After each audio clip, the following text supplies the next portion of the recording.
So today we're going to talk about building a strong relationship with your team. Stay tuned.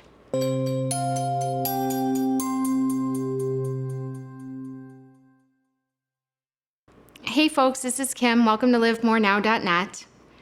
For those of you who are managers, especially those of you who are new to management, understand that you are constantly dealing with the unexpected, new challenges, learning new things on the fly, and creating demands on your time. One of the keys to success is building a strong relationship with your team. Realize that your success hinges upon the success of your team. Now, I've been a manager for many years, and I recently attended a leadership conference. And a lot of the things I heard were topics that I've already learned in the past, but at no point did I feel like, I already know this stuff, this is dumb.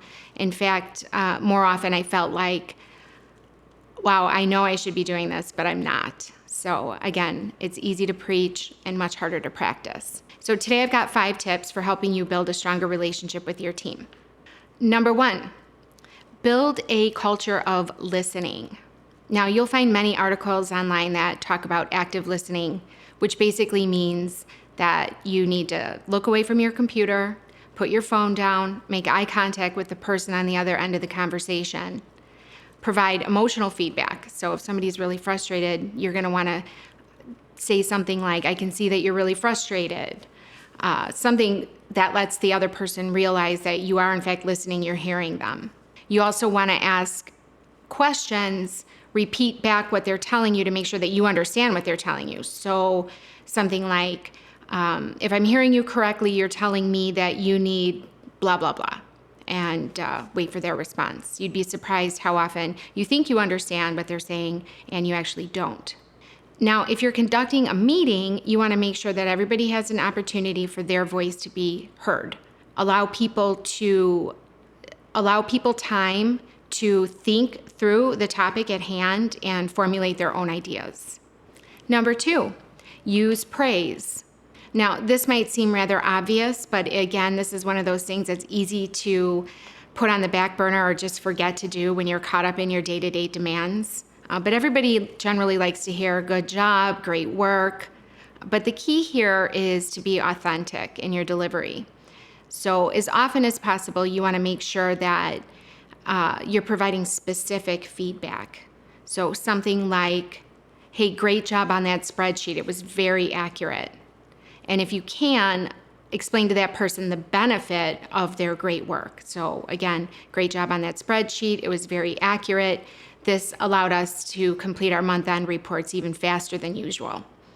One thing that I like to do whenever I can is send an email to my boss and copy that employee if they've done something really great, so that they know that not only am I recognizing them, but I'm also sending it up the ladder. So the people above me are also going to see the great work that employee did. Number 3, be a leader. That's easy.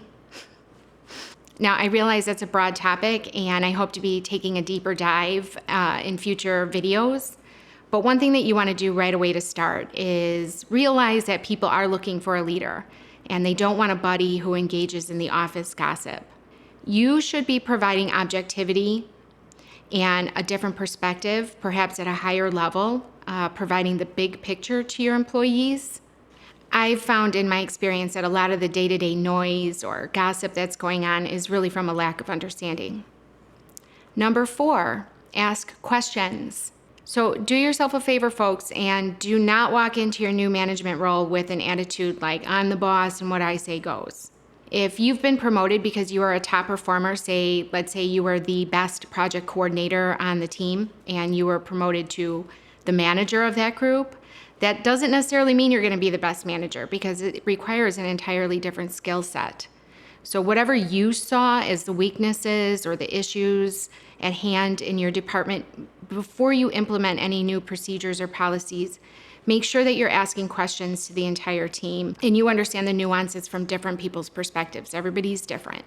Now, by asking a lot of questions, this also takes your employees to a solution-focused environment where when they're asking you a question and you respond with a question, they're now thinking about how they can solve their own problem, hopefully get their creative juices flowing, and perhaps make them more willing to take some calculated risks, which you want. Number 5, set high expectations. Not only are high expectations important to producing results, but this also will provide clarity to your team and hopefully set them up for success. Now, make sure that you're demonstrating the behaviors and practice what you preach. If one of your requirements is that everybody's at their seat on time every day, then it would be unwise for you to be showing up late with any regularity.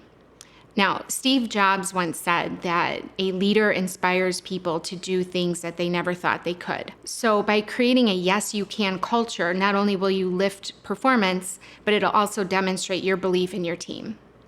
So those are my 5 tips that'll hopefully help you get started in building a really strong relationship with your team. Again, provide clarity, set the expectations, give positive feedback when it's warranted, and build that rapport. If you have any comments or your personal experiences, I'd love to hear from you. I try to respond to those comments as quickly as possible. And be sure to click subscribe to hear more. Thank you so much.